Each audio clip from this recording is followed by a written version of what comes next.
This is The Art of Startup War, and I am your host, Brian McMahon. I am the sensei here at Expert Dojo, the fastest growing startup accelerator in Southern California. Now, in the first 2 seasons, we answered your questions about how to find investment for your business. We brought in the most accomplished investors in startup in America. You can find it on iTunes, SoundCloud, and Google Play. Now, here in season 3, we're flipping the script. We're going to hear real stories from entrepreneurs who are in the trenches today. In these episodes, we're going to take our guests through the storytelling model called the entrepreneur's journey. We'll hear about what sparked their call to entrepreneurship, help they received along the way, forces they overcame, dark times and revelations. So join us every Tuesday, 10 a.m. Pacific Standard Time. Start the week a smarter entrepreneur. Okay, it's Brian. I'm back here. It's Tuesday morning. It's 10 o'clock. It's Expert Dojo. Today, I'm not talking to one great entrepreneur. I'm talking to 2 great entrepreneurs. One really great buddy of mine going back a long time, Mark Bush. And then a new great buddy, which is Dr. Lance McCarthy. And we're going to talk about entrepreneurship. We're going to talk about growing a business. We're going to talk about organizations that are actually helping within the community. It's not going to be my usual let's go from rags to riches and actually build a company. It's just going to be a really good conversation between a bunch of friends. We're going to talk about entrepreneurship, where it stands, how it gets built, and great organizations being built in the middle. Sound good? Sounds great. Sounds good. Okay, awesome. So, let's start you and me, Mark, because we go back a long time. And we talked about a bunch of businesses. You're in e-gaming. You're in a stack of other spaces as well. You're the quintessential entrepreneur, advisor, worker with companies. How do you see entrepreneurship today in America? Well, it's a very, very interesting question because I don't know. I think there's a lot of tiers of entrepreneurship. So you have a lot of companies that run out there, and of course everyone thinks their idea is the greatest idea in the world, and some of them are the greatest ideas in the world. But as you know, the nexus of all the startups is the challenge of funding and money. But where I see entrepreneurship going now is a collective thing. I think something we talked about offline just a moment ago. Yeah.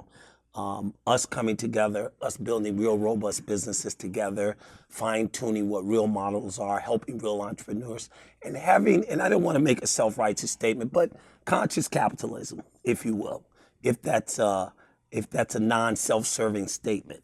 But I really see the direction of humanity and people who want to make money going in that direction. Conscious capitalism. I would love to think. Do you know the great thing about, because you and me are buddies, so the great thing about us having this chat today is it gives me a chance to just rant for a little bit. And it doesn't mean that it's right or it's wrong or it's anything. It's just, my truth and then our truth, and then we'll go a little bit further on it. I have believed for the past 15 years that America, and I consider myself American, even with a random Irish accent, has lost our way in entrepreneurship and in startup. I believe it is nothing more in many ways when we look at high-tech entrepreneurship as a glorified Ponzi scheme where the people who are giving the money are tied directly in with the people that they're giving the money to. And they're well-controlled entrepreneurs in many, many ways. And I'm not speaking about every entrepreneur, but I am speaking about the majority who get the money through ways of being able to push other people out of the market who are better able to do their place. And I just think it's really sad. I think we're at a place, look, down here in Expert Dojo, I'm not saying we're better or worse than anyone else. We're an accelerator, and we try and work with companies and try and bust them through and get them into a place where they can be successful. We don't need them to be unicorns. We just need them to be strong and successful and to be making money. But I believe that there's not enough organizations, and I would say like us, who care more about the entrepreneur than we do about bringing people up to Series A, B, C, D, whatever bullshit that it's going to go to. And I agree. And I guess the favorable statements I just made is because I'm transitioning out of that. I co-founded a company almost 17 years ago that was truly on the cutting edge. That was truly a pioneering company that was very early in the digital space. And I was treated in that fashion. You're absolutely correct. They were funding companies like Boo.com, which was nothing, and they blow out $100 million in 3 months. I had a real technology, a real disruptive product, really changed the space, real hardware, and it was so difficult for me to get funded. But what I do see is a movement, and we're going to talk about that a lot more when you talk to Dr. Lance, one of my other partners, obviously here, as to how and why we're moving in that direction, but unfairly. And, I don't like to say that because people say, oh, no, you had to be doing something wrong. I mean, all you have to do is go look at the model, and you can see the whole world adopted it theoretically, but just I couldn't get anyone to fund me. Yeah. And it was just way, they say pioneers get slaughtered. But, I guess it's partly true because today, of course, everyone downloads music, right? Yeah. And I had the coveted space of the Nintendo Game Boy space with a pre-existing install base of 180 million users. And you're telling me I can pop an MP3 on that right now, today, right now. The kids loved it, but you won't give me money to do that. Yeah. So the frustration, I try to stay away from that conversation. But anecdotally, I think it's important for me to share that too with newer entrepreneurs that are still suffering those losses. No, and you're right in what you say. Look, there are some really good funds coming in. Even Jessie Draper, Tim Draper's daughter, like Tim Draper, you would look at as exactly what I talked about. He's one of the before. guys I called first, and he was really a nice guy. He really listen, he's a nice guy, and he's got a nice tie and everything, Yeah. but like he just works with his people, right? But Jessie Draper started a fund down here, and her fund is only for women. Like she supports only women entrepreneurs, which is really strong. And there are other funds like Golden Seeds who are coming down and do the same thing. Backstage Venture or a venture fund, which have come down here, which are focusing either on women, veterans, people of color, but they're really focusing on areas that they know are super unserved. So look, when I say it's all terrible, it's not all terrible. It is definitely getting better. I do feel that we're in a time right now that we've not been in a hell of a long time, where there are some good organizations that are coming through. And that is a nice segue to Dr. Lance. How are you, sir? Are you going to save the world today? I truly am going to save the world. I believe with the 40 million African Americans in the United States, 320 million American citizens, and 6.5 billion people in the world, we have an opportunity like never before to embrace technology from the minority perspective and use that as a platform to rebuild urban America. We hear a lot of politicians and a lot of individuals talk about job creation, and they create programs. We need projects versus programs. If you look since the 1960s, particularly the Great Society programs, we spent $22 trillion on poverty. Ronald Reagan said the war on poverty, poverty won. So we have to have a business model. And we're very fortunate, 4 years ago, when the great unrest happened in Ferguson, Mike Brown was killed, and 10.5 million people saw on Facebook that this injustice was happening. We don't create a business model because you cannot solve economic problems with social solutions. Hence, Ferguson 1000 was born to create 1,000 jobs in the Ferguson. Hang on, just stick with that for a second. You cannot fix economic problems with social solutions. What do you mean by that? Too many times, leaders, particularly from the minority community, come out of social work. And so their model and their belief is to look at social and policy as opposed to looking at business. And so we created a business model to address both economic and social solutions. When you look at the lack of capital in the minority community, but you look at the understanding of creativity, if you're able to merge that with opportunities in urban America, you can rebuild this country, you can rebuild the world by having a business model. The first sentence of my book, Wall Street to the Hood, says, if you don't understand capitalism, you're a foreigner in your own country. Learn the language. And so we are very fortunate over 4 years ago to create a business model to address urban solutions. And the Ferguson 1000 model was to create 1,000 jobs from the existing corporate structure, see what's available, but even more importantly, to focus and grow minority tech firms as an opportunity to grow that. And so we've been very fortunate. How did you do that? How did you get 1,000 people employed? What we did was look at the existing jobs first. It's not a lack of jobs in the marketplace, it's a lack of training. So we went to the corporations and said, what jobs do you have available right now? And we turned our model from a job fair to a hiring event where people actually get hired on the spot. Once they told us what jobs they had, we're able to advertise that. People could go online, look at the company before they got there, and get some training prior to the event. Therefore, 33% of people who come to our events get hired on the spot. free suits, free haircuts, expungement services, and a prayer chapel in order to move a business model. So people's lives are changed right there. There's a job fair every day in every city. People don't care. It's a cattle call. But we changed that model and was able to implement hiring events. So looking at what the existing jobs are, and then look what the emerging jobs are, we're able to create or develop 1,000 jobs in every market. And we've been very fortunate. We started 4.5 years ago. Started in Ferguson, Baltimore, Los Angeles, Chicago, Miami. What happens when you do the 1,000 jobs? So you do the 1,000, you get 1,000 people hired in Ferguson.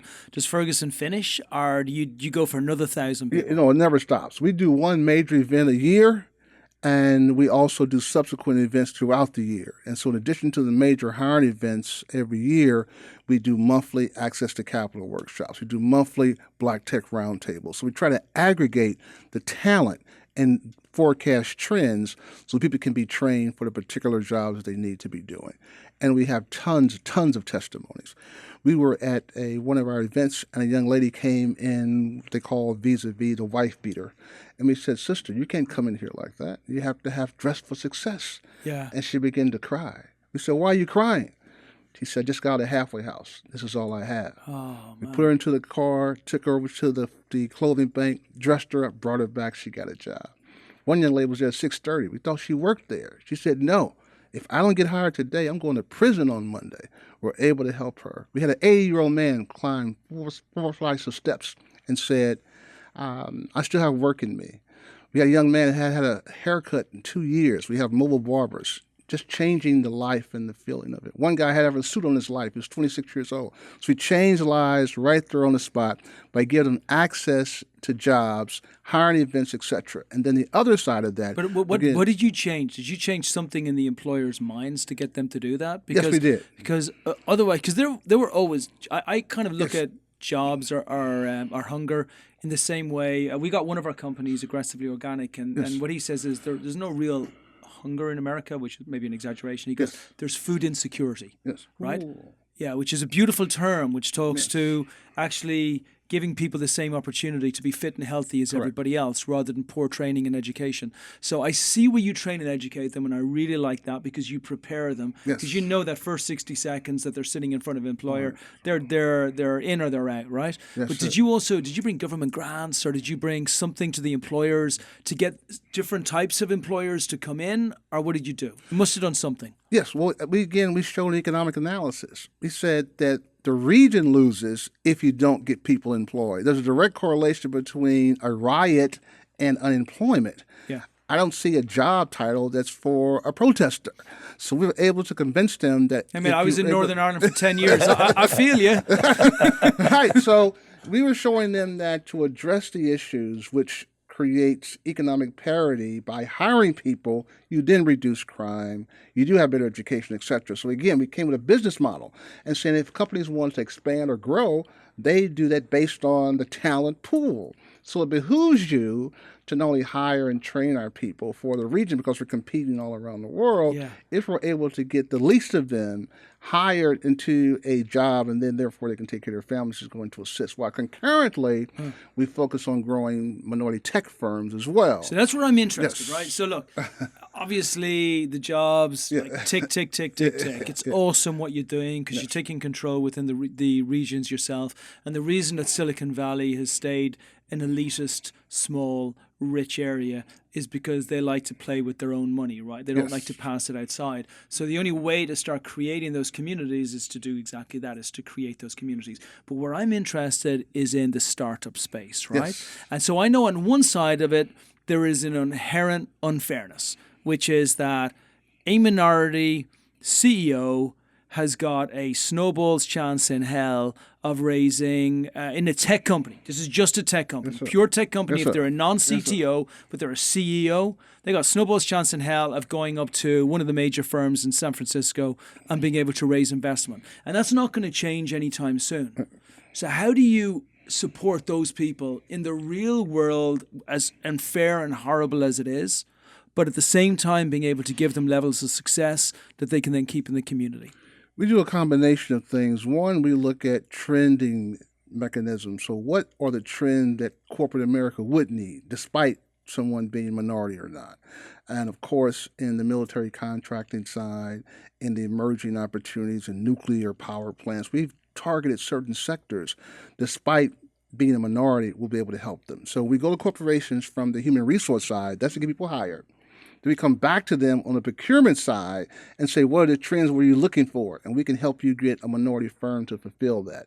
So it's basically looking at the demand and helping supply that, which is opposed to aggregating by yourself, you're not going to get that much input. But if we're able to do an aggregation, what we've done, we make significant impact. Then we've added some other things along with that. We added fanfare. We went out and got professional athletes. We went out and got billionaires. So we made it not only from a substance side, but also we added fanfare to make it happen. Which is important because very important. Also the kids are looking up to those people. looking up to them. The old folks are looking up to those people, right, as well.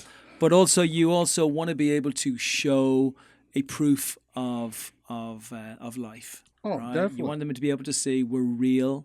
Yes. We got real people, and I can say you're real. I was at one of your events the other day, and just a great group of people there, wealthier than any people I've been hanging around with over the last while, and you're bringing those people out, and it's important. Yes. With celebrities there that would not be seen unless they were deeply ingrained in the group. So you're obviously succeeding there. My theory, and right or wrong, now I'll tell you my experience with this. When I first started the dojo 4 or 5 years ago, I met with the Salesian Boys and Girls Club. Sorry, the Salesians and the Boys and Girls Club, right? Because I had this view, what the hell? Like, if we can help folks in Santa Monica and there's a 97, 98% failure rate, and that's our focus, and we're going to fix that through education, through branding, through community, through influence level by increasing their domain expertise, by increasing it through giving access to investment, and then also by just good business development skills, then what the hell? We can do it in East LA as well. And man, I had a rude awakening because I went down there and I went down to Boys and Girls Club down there. I went down with my buddy from the Salesians, who's just a wonderful priest. And he's like, well, you see that girl over there? She was raped and she's 13. That guy over there, he's in a gang and he didn't have any chance. And I thought, we're not ready. We're not. Because these problems are so much higher. I hear challenges that entrepreneurs face here, but it ain't anywhere near the challenges that you're being faced in certain areas.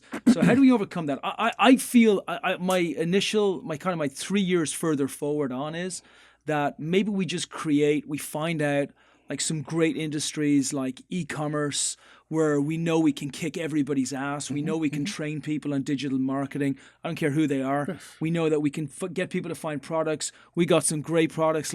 Forget whether we like China, don't like China, or anything else. Those rules are all off the table. When we're here, we find products in the place that we're going to find them, and then we resell those products for a price, and we sell them in Portugal, we sell them anywhere else. And then somebody doesn't need to build, $100,000 iOS platform and an Android platform. They just make sure they got a great Shopify website with some really good backup and training. And then as those companies get stronger and stronger and stronger in the community, then they start supporting the companies that are coming up through a contract that's written before they get successful. As you mentioned, you look at trends, and we do. We look at emerging trends and try to tie our minority tech individuals to that. We also want to duplicate success because it's been proven. If someone looks like you and you see them being successful, you can duplicate that. So one of the things we're really excited about on our platform is a section called Prison Tech, because people always try to address recidivism and the high crime rate. And other than Prison Tech, we have ex-felons who create their own technology companies and been able to not only turn themselves around but influence the other faction. And today in the studio, we have a successful model of that. It's our great friend Divine, who is a former drug dealer, rapper, now has his own debit card called the Black Card, and a consultant to other technology companies, and a contributing editor to Black Enterprise. So we try to show models of success, because if I see someone who looks like them, but so how do you do that? that. How do you build? We're a bit squished in the fridge, but I am real interested. How you build a credit card, a physical credit card, and then get adoption for people on how they do that. So yeah, my story starts with me being incarcerated. My mother was addicted to crack cocaine during the early 80s, crack epidemic.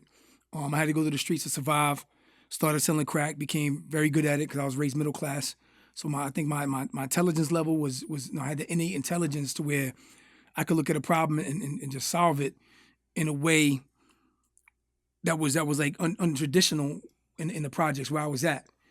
No one saw the problems like I saw them, and no one had the vision or the solutions that I came up with to basically acquire money, acquire a large amounts of drugs to get the money I needed to have a solution to get my mother out the projects and get her off crack cocaine.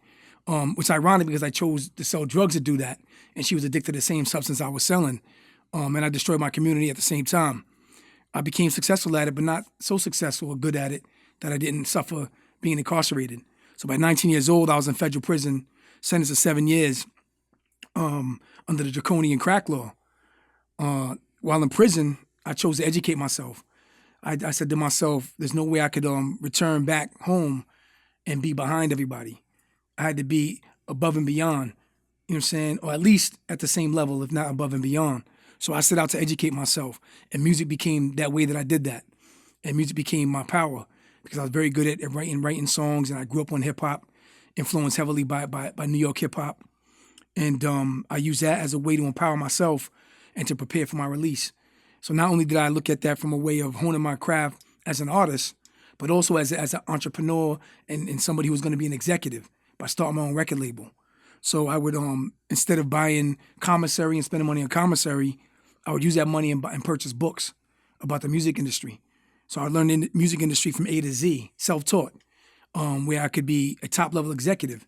Only when I came home, I had a rude awakening where, because I didn't have that formal training, that formal education, they weren't going to just let me in the industry like that. Nor was I able to secure funding that I needed to really build my company and build a record label and establish it. So I was an independent artist, and I dealt with starting this independent record label for a while. I became dissatisfied with my conditions. I became frustrated. So I went back to the streets to get the money. And that's when I started hustling again, and I got caught in the psychological cycle of recidivism. And that negative psychological cycle only led to me committing more crime, going back to prison, coming home, committing more crime, going back to prison. So I was caught in that cycle, and I didn't know how to break out of it because I had embraced crime culture since I was 13 years old. It was part of me. It's what I used to survive. So if you have a survival mindset, anything that you need to do to meet your objectives, you're going to do. Whether it's killing, whether it's robbing, and whether it's selling more drugs or just coming back home. Prison wasn't a deterrent for me. Prison didn't deter me from not committing crime.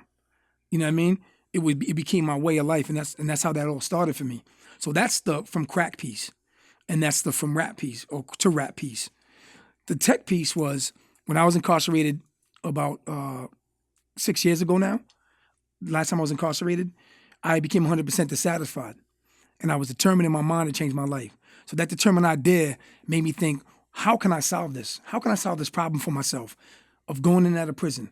I know I'm too intelligent to be incarcerated, and I know that I can do something better with my life. And I felt that I had a greater purpose with my life. I've always felt that way. So I said entrepreneurship.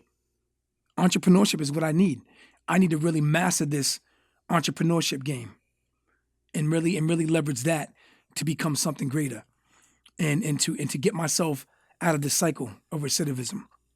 So I started self-educating myself again, like I did prior to that with the music industry. This time I was focused on entrepreneurship because I always loved the process of making money.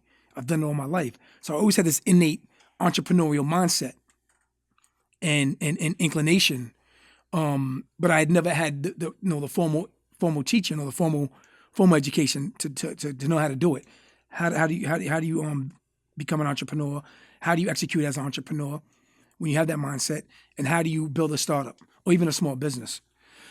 So I came across an article about famed Silicon Valley venture capitalist and billionaire Ben Horowitz. As you know, the co-founder of the number one VC tech firm in the country, if not the world, Andreessen Horowitz. And I was intrigued by him because I learned that he loved hip hop. And some of the artists he loved, my music got compared to. So I saw that as a touch point. At that point, I didn't really know what a VC was. I knew it stood for venture capitalists, and I knew they invested money in companies, people's ventures. I had no idea the depths, from a deep level of what a VC really is, what venture capital really is. I had no idea that Silicon Valley even existed. So when I was reading Inc., Entrepreneur, and all these other magazines, learning how people got funded $1 million, $2 million, $3 million to build these simple ideas I had thought of. I was very intrigued by that as well, that whole space. So I set out to learn that. But one of the things I wanted to do was connect with this guy, Ben Horowitz, because I couldn't believe that a venture capitalist, Jewish billionaire in Silicon Valley in venture capital loved hip hop. It just didn't, I didn't see the connection. Hip hop comes from struggle, pain, and poverty. And I just didn't see why he loved it. So I was intrigued by that. I come home, 2 years pass. I happen to see him on a VH1 documentary called Tannin of America, based on the book by Steve Stout, his friend, by the same name, The Tannin of America. And I said, oh, that's that guy Ben Horowitz that I read about. I recognize the name, didn't recognize the face. So I set out to do more research, learn more about him. I learned that he had a blog. I learned that he just released his book, The Hard Thing About Hard Things. And I read his latest blog post called Legend of the Blind MC. And in reading that blog post, I became very, very inspired and very, very compelled to reach out to him, especially after I read other blog posts of his where he was donating the proceeds of the book to women in the struggle. But what intrigued me about his connection to hip-hop was why that he loved hip-hop, because my question was answered in that blog post, The Legend of the Blind MC. So I suggest anybody go and research that and read that to understand why Ben Horowitz is a bona fide lover of hip-hop and black culture, not simply because his wife is African-American, which a lot of people take that on face value. So I was intrigued by that. I was compelled to reach out to him on Twitter, told him my story, and was like, yo, I read about you in prison. I read Legend of the Blind MC, why you love hip-hop. I would have never have guessed that. So we started dialoguing publicly on Twitter, back and forth, for about an hour. I asked him to follow me so that I could direct message him in private. He followed me. I'd already followed him.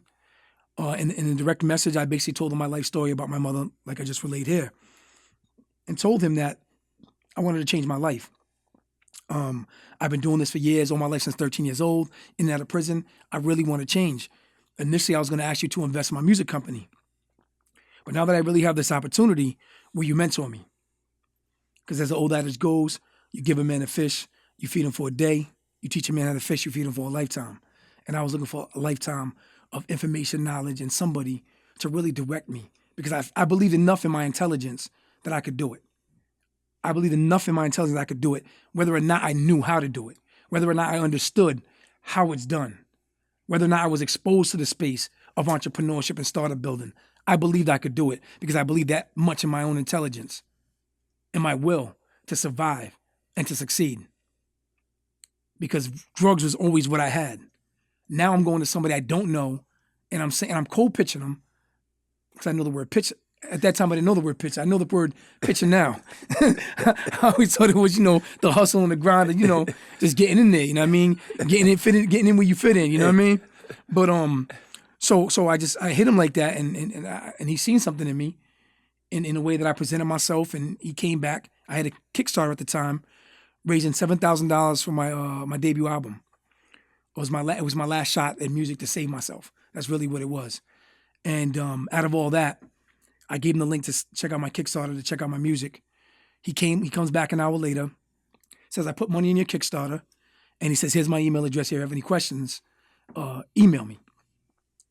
And that led to the urban legend of From Crack to Rap to Tech and Divine meeting the infamous, or should I say the renowned Ben Horowitz. And from there, a year later after meeting him, I started trying to solve a pain point of my own personal life. Poverty. How do I come out of it? How do I empower others to come out of it that look like me? Once I discovered that African Americans wielded over $1 trillion in annual spending power, that was a light bulb moment that said, something is absolutely wrong. It makes no sense. If there's products on the market that claim to financially empower, economically empower this demographic of this group, why is it not happening? Why aren't we leveraging our over $1 trillion spending power? That makes us the 16th largest country in the world if that was a GDP. Something's wrong. For one, I said these products aren't successful. They're not doing what they claim they're trying to do, or they don't want to do it. And at the time, you had Russell Simmons' Rush Card, which I felt was a product I actually used when I came out of prison because I read about it in prison. Product I use really, really, and not to talk bad about the card, but again, it was one of those things that was just usury, that really had high fees, and it had no social impact component to it, where it really empowered people, especially African Americans. But because Russell Simmons was black, he was able to enter our community and really get the product adopted. But it was really Caucasians behind it, white men behind it, who were the real winners for that product, right? The community didn't win. Years later, you have it being bought by Green Dot for, I think, almost 200-something million. And then you have Russell with the Me Too situation, so his face is no longer involved with that space. So I said I have to create a product. So I started knowing nothing about fintech. I went in and started researching how do these products work, how these products built, and who can I align with that could help me understand the space. So because I connected with Ben Horowitz and was such a big story, I was featured in Forbes, Inc., Entrepreneur eventually, and a Black Enterprise, and my story had so much public attention that I was getting inundated with people just trying to connect with me, mainly to meet Ben, mainly to connect with Ben. So I started leveraging that network, and I would just constantly build that network because I've always been gifted with being able to connect with people, especially people at a high level. As a young drug dealer, I was always able to connect with the big drug dealers, the ones that actually supplied everybody else, and I was always able to get those type of connections, source, the best drugs for the least amount, and that was my leverage. And I basically added my money on top of it, and I was running a business, and I was always successful at that. So it wasn't hard for me to start connecting with people, learning from people from the space, and I connected with somebody who I seen had a platform that allow you to build your own debit card, from scratch. And that was my first entry point into that space. And this individual eventually became my CTO. Years of experience, Hewlett-Packard, DeVry University at 16, graduated. So this individual was like high tech, high level CTO, older, but knew the space of the debit cards, how to build debit cards. So he came in. We got the oldest African American owned bank in the country, the second oldest, Mechanics and Farmers based in North Carolina, to come on. I find myself probably like a year after I started the company, sitting in the conference room of the bank president, something that would be considered totally out of my league, but with a team that I had assembled that were proven entrepreneurs, proven people who could build companies. Me just learning, but me being the visionary. And what was unique about the product that I was trying to create, we never were able to get the card to the market. However, what was unique about the business proposition, or the value proposition, was that not only were we building something that financially and economically empowered this demographic, but we also had a strong social impact component to it. And that social impact component was financial literacy, and I took a step further with entrepreneurship education. What happened was we had got to the high level. The technology we were trying to secure, my CTO had actually built the technology, sold it. Then we had to go through this. We were trying to get purchase an iteration of it, and we was going through all this red tape to finally just couldn't happen. So I put the company on hiatus because I lost the entire team. So what I started doing after I lost my team and found myself by myself, the proverbial pivot all entrepreneurs eventually go through, where you have to course correct.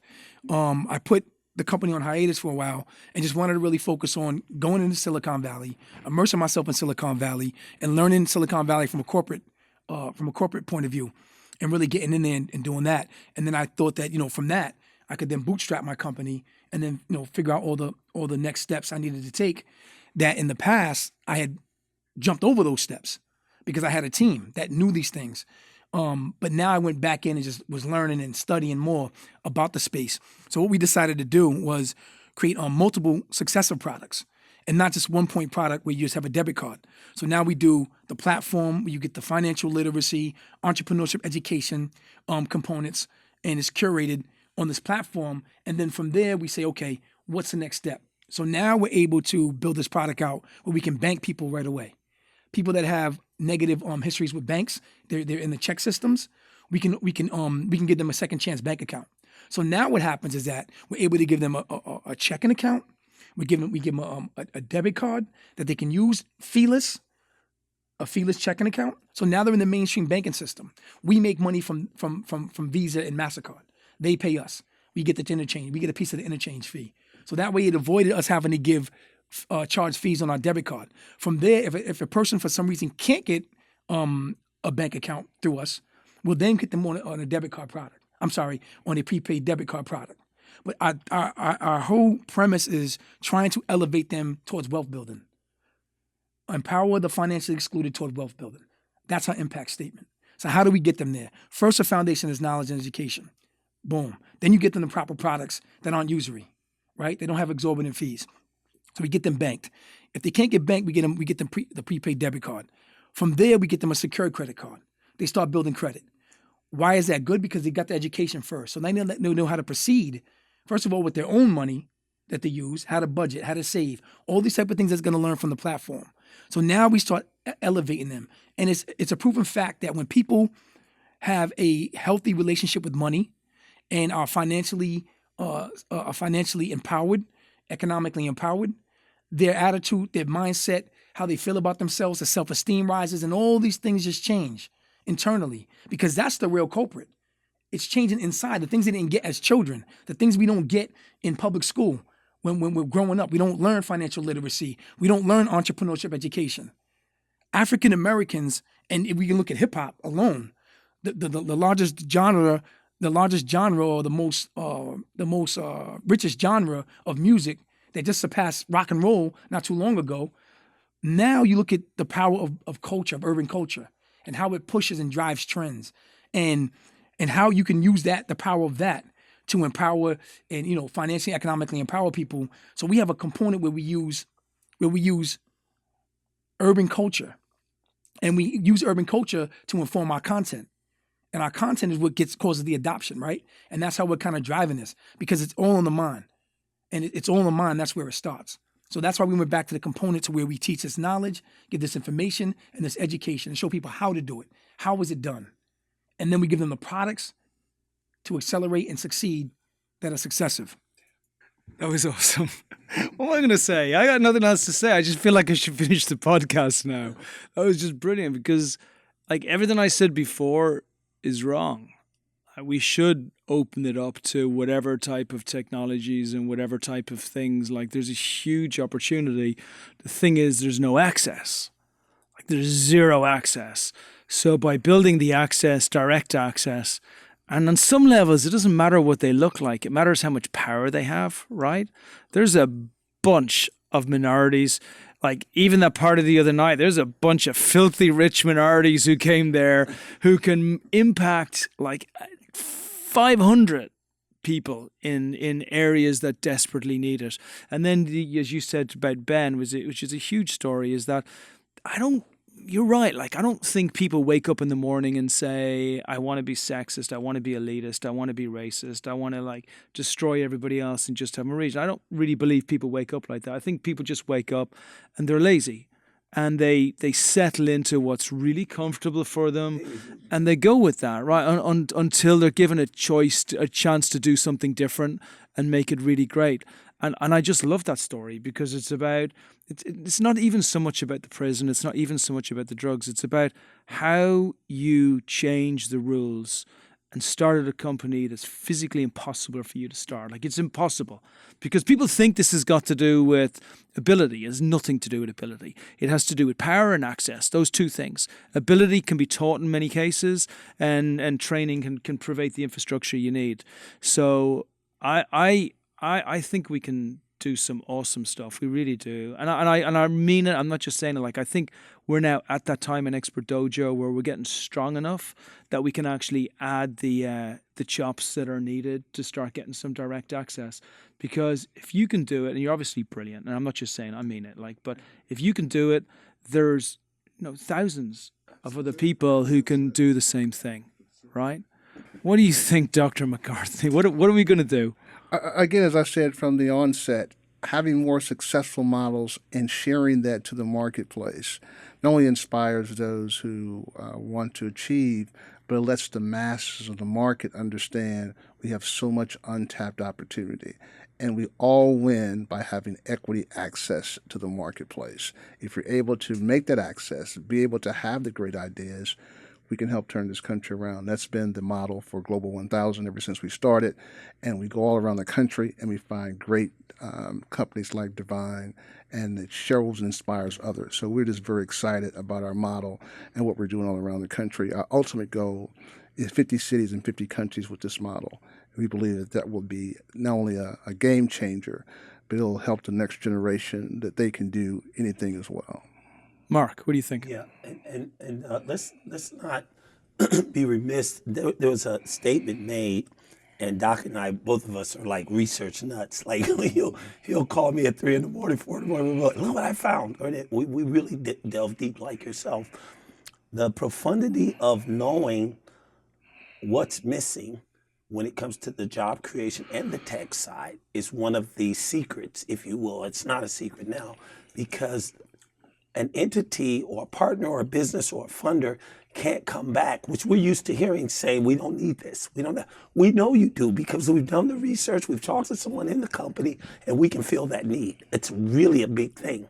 And this was one of the premises of why he did Global 1000. You asked him, well, how do you know? Where did you go get the jobs? Because we did the analysis. We know you need those jobs right there. You're saying you can't find anyone. We got 1,000 people right here. We can fill that. We have the technology right here. You said the guy who gets out of prison can't create a job. We just talked to him. We've got 3 more companies like his. So that's profound. We don't want the audience to miss that. So the excuses from people who are the antithesis. You said something interesting though. So because all the way through the second half of this podcast, I'm thinking to myself, I wonder if I can change his charter from creating 1,000 jobs and then creating 1,000 companies. But what you just said there is, it's not about necessarily getting a job, it's getting a job or creating a job. So it could be about starting a company as well. Absolutely. Which is a fundamental part of it. That's really big for getting us. a job, it does change things, it does make it better, but it's still in the same cycle a little bit. No, right? I want you to say that. Say that again. Getting 1,000 companies. We like that. Yeah. You're right on the page with us. That's where we are. Definitely. That's exactly where we are. Yeah. And how can everybody listening to the podcast help Global 1000? Look, for me, you got my support here in whatever we need to do to the dojo. You want to do events here, you want to train people here, you want us to train people here.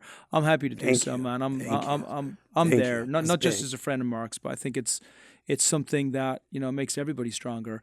Also, from a really selfish perspective, it was really funny. Like, I was asked, we've got a bunch of women entrepreneurs as cohort members, people that we invest in, and somebody mentioned to me about how it was really good that we invested in women because it really balanced it out. And I'm like, well, screw that shit. I invest in them because they're better. I make more money from them. Like, if I get a woman and I put it in my program and I put in 50 grand and I get like 30, 40 times, I get more money from them. I'm no nicer guy than the guy next door. And I think there's those same opportunities. I love opportunity in stuff that other people have missed. And I think to your point, like, you can get in on the ground floor of a fintech company that are creating a debit card for hundreds and hundreds of millions of people. You've got a guaranteed $500 million company there before you even start. Like, that's the money straight away. So, and the eyes just have to be open to other people. But for me, look, I'm down. What can everybody else do to help? Again, at the end of the day, we talked about this whole program is access. Connecting with people who have opportunities, who want to be a part of our movement, from corporate, from capital. We say the 3 C's: contacts, contracts, and capital. If we're able to do those 3, we can change the world. We mean that from an economics perspective, but also a social perspective. We really believe in the double bottom line, social entrepreneurship, what Mark alluded to, conscious capitalism. And from that way, we really changed this country. Because again, since 1964, we spent $22 trillion on poverty. The way we're going to solve that is by a business model, and Global 1000 has created that business model, somewhat like a record label. We want to create and connect with many minority tech firms and grow them to scale, and you'll change this economy. Awesome. I'm in. How can everybody contact you? You can contact me or Dr. Finance7 at AOL.com, drfinance7 at AOL.com. Our website is www.global1000.us, global1000.us. And for anybody who's here, we're sharing two mics, so it's never easy in the fridge. But for anyone who's here, if everybody just contacts Dr. McCarthy, Mark, any finishing thoughts? No, first of all, let us say thank you for Yes. giving us the audience. Thank you for inviting me into your fridge. Yes. And hopefully we have some ears out there that really felt and see the importance of what you consider, and all of us in here, a movement for change. And not an esoteric change, but a real life change. But yeah, just thanks. I think we were able to say what we needed to with concrete examples. Yeah, that was And awesome. thank you so much. You got it. And that's a wrap. Thanks for joining us. If you love the podcast, please empower your circle by sharing these stories. The Art of Startup War is brought to you by Expert Dojo. And remember, we invest in startups, $50,000 checks. Make sure you apply on our site if you are one of those great entrepreneurs looking to bring your company to the next level. As far as the Art of Startup War is concerned, we are back every single Tuesday at 10 a.m. So remember, check out the new episodes. If you want to find out what the investors think, check out season 1 or 2. But make sure you join us every single week.